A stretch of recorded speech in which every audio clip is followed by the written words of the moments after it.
ঠিকই বলছি স্যার। আচ্ছা আপনি আসুন, আপনার অনেক দেরি হয়ে যাচ্ছে। মা, সত্যি আমার মা বলার আর কেউ নেই এই পৃথিবীতে। বাপির কথা ভীষণ মনে পড়ছে, খুব মনে পড়ে বাপির কথা। এই সময় আমি বাপির কাছে চলে যেতে পারতাম, খুব খুব শান্তি পেতাম। বাপির কাছে গিয়ে আমার মনের কথাগুলো খুলে বলতাম। অবশ্য কিছু না বললে আমার বাপি সব বুঝতে পারত। তারপর মাথায় হাত রেখে বলতো, মা ভাবিস না, সব ঠিক হয়ে যাবে। হয়তো কোনো কিছুই ঠিক হতো না, কিন্তু বাপির ওই কথাটা আমাকে অনেক ভরসা দিচ্ছে। बेटा, मैं तुम्हारे पिता की जगह नहीं खड़ा हो सकता, लेकिन मैं तुम्हारे पिता के समान ही हूं। मैं हर समय तुम्हारे क्राइसिस में तुम्हारे पिता की जगह खुद खड़ा हो जाऊंगा, तुम्हारे सामने, तुम्हारे पास। আমার জীবনে তো কোনো ক্রাইসিস নেই স্যার, কোনো ক্রাইসিস নেই, সব ক্রাইসিস শেষ হয়ে গেছে। इतनी जल्दी हार मत मानो ईमान, इतनी जल्दी हार मत मानो बेटा। मजबूत करो खुद को मजबूत करो बेटा, धीरज रखो। না ভাঙলে নতুন করে কিছু গড়ে উঠবে কি করে স্যার?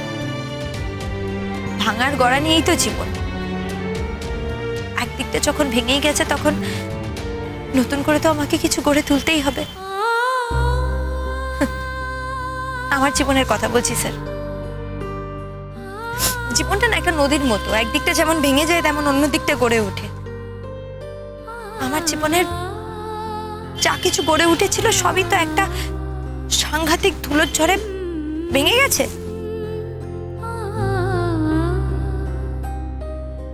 সব ধুলিস্বাদ হয়ে গেছে স্যার। তাই এখন নতুন করে তো গড়ে তুলতেই হবে। যে আমার ভেতরে আছে সে অন্তত আমার কাছে সারাটা জীবন থাকবে, এটাই আশা করি।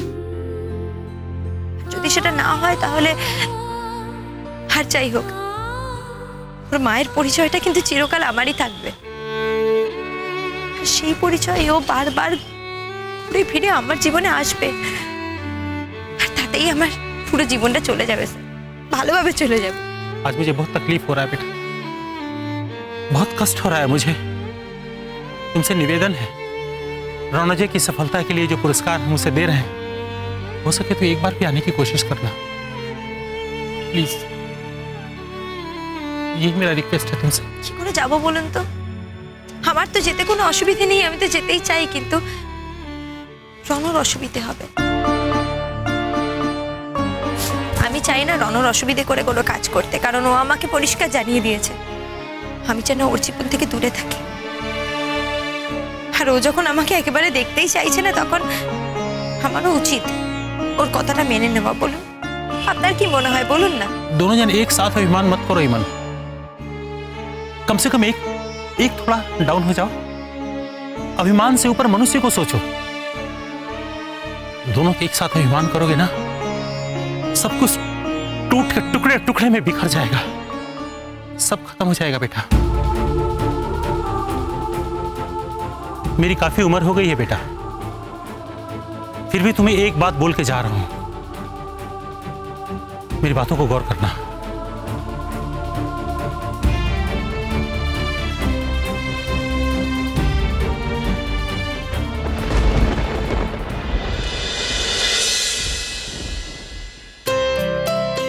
বাহ, আচ্ছা ভালো কথা। আমরা কিন্তু ওদের বোঝাবো না যে আমাদের মধ্যে সবটা মিটমাট হয়ে গেছে এবং আমরা বিয়ে করছি। মানে আমরা একসাথে ঢুকছি, ওরা দেখে বুঝতে পারবে না? না, তাতে কি এটা প্রমাণ হয় যে আমরা বিয়ে করব? মাঝে মাঝে এখন বোকা বোকা কথা কেন বলো তো তুমি? বাবা, তুমি এত চালাক চালাক কথা বলো না। শোনো, আমি ওদিকে গিয়ে বসছি, তুমি অন্যদিকে বসো। আরে বাবা, কি মুশকিল, আমি কিন্তু ওইভাবে বলিনি। রাগ করছো নাকি? রাগ করিনি। এই শোনো, আমি না তোমার ধারে কাছেই থাকবো না, একেবারে অন্য প্রান্তে গিয়ে বসবো আমি। না না, সেটা শুধুমাত্র এই অনুষ্ঠান চলাকালীন। অনুষ্ঠান শেষ হলেই আমি একদম বাইরে বেরিয়েই গাড়ির কাছে যেন দেখি, না হলে কিন্তু ঘাড় ধরে গাড়িতে তুলে নাও। কি অফেন্সিভ কথাবার্তা বাবা। ও অফেন্সিভ? তাহলে না হয় হাত ধরে শোনো, বলছি যে ওদের মধ্যে তো এখনো ভাবটা হয়নি। আমাদের না এমন একটা সিচুয়েশন তৈরি করতে হবে যাতে ওদের ভাব না করে কোনো উপায় না থাকে। ঠিক আছে, অনেক হয়েছে, যাও তুমি ওদিকে যাও, আমি এদিকে যাই। আচ্ছা, ফেরার সময় যেন আমায় অপেক্ষা না করতে হয় বেশিক্ষণ, সোজা গাড়ির সামনে। এই শোনো, সবসময় আমার উপর এত খবরদারি করো কেন গো? আচ্ছা, এই শোনো, বেশি কথা বললে না চ্যাংদোলা করে নিয়ে চলে যাও। যাও যাও।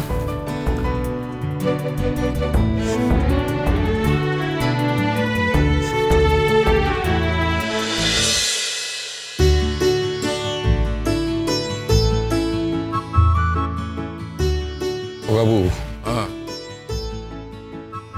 রণ আবার আমাদের দেখলে রেগে যাবে না তো? আরে বাবা, রেগে গেলে রেগে যাবে, ও তো রাগ করে থাকবে। ও আরে ও তো আমাদের উপর রাগ করেই আছে।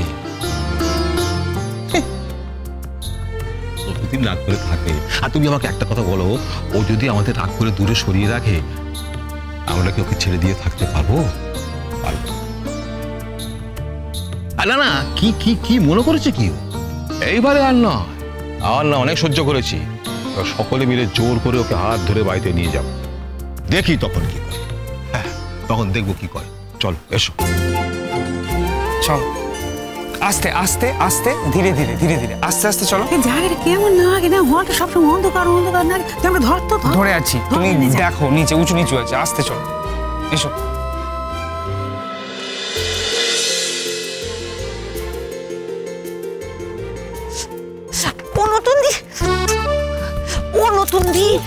তুমি হনন করে আগে আগে চলে যাচ্ছ কেন? দেখবে তো একবার পিছনে তাকিয়ে। উফ, তুমি ও নতুন দি, ও নতুন দি, ওই দেখো ওরা এসছে, ওই যে ওরা এসছে, দেখতে পাচ্ছ না? এসছে তোর তারিখে আমার চোখে নেওয়া হয়েছে। ওই যে দেখো, ওদিকে তাক, ওই যে মামলা লড়েছিল না, ওই যে ছেলেটা মেয়েটা, ওই যে দেখো ওরা দুজনে এসছে, দেখতে পেয়েছো? এবার তুমি একটা কথা ভেবে দেখো, ওদের সঙ্গে ভাব ভালোবাসা হয়ে গেল, সব সম্পর্ক ঠিকঠাক হয়ে গেল, আমাদের সঙ্গে খালি কোনো সম্পর্কটাই ঠিক হচ্ছে না, দেখতে পাচ্ছি। আস্তে মিঠু, আমরা তো এখানে একটা ফাংশন দেখতে এসেছি, তুমি দেখো এখানে সবাই মন দিয়ে শোটা দেখার চেষ্টা করছে, এত জোরে জোরে কথা বলে না। কি ভাবছোটা কি আমায় বলো? তুমি কি ভাবছো? আমি কি গন্ড গ্রাম থেকে এসেছি? তা তো নয়, আমি তো শহরেরই মেয়ে, আমার শহরের আদব কায়দা দিব্য জানা আছে। বলো বলো, তাহলে তুমি এখানে এত জোরে জোরে কথা বলছো কেন? আমি কোনো কথাই বলবো না, আমি এখানেও কোনো কথা বলবো না, বাড়িতে কথা বললেও দোষ, এখানে কথা বললেও দোষ। আমার বরের কাছে যখন কথা বলতে যাই তখন সে আমাকে মুখ খ্যাচ করে, আর তোমাকে দুটো মনের কথা বলতে এসছি, তুমি আমাকে দাঁতে মুখে খেঁচাচ্ছ, বলবোই না। আমি তো শুনেছি তো, শান্তি হয়েছে তোমার। এবার চলো, আমাদের তো একটা জায়গা থেকে বসতেও হবে। হ্যাঁ, ওদিকে চল, এসো।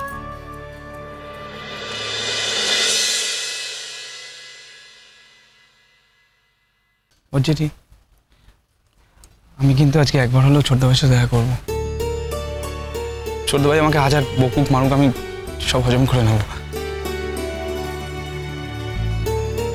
কিন্তু হাত দুটো জড়িয়ে বলবো যে তুই বাড়ি চলে, এভাবে আমাদের ভালো লাগছে না, বলবো কিন্তু।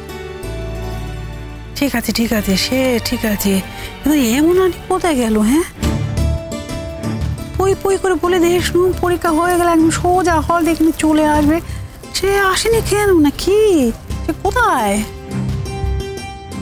কি জানি আসবে কিনা জানি না। দেখো বলছি, ওরও তো অভিমান হতে পারে, তাই না বল? কুসুম দোলা কুসুম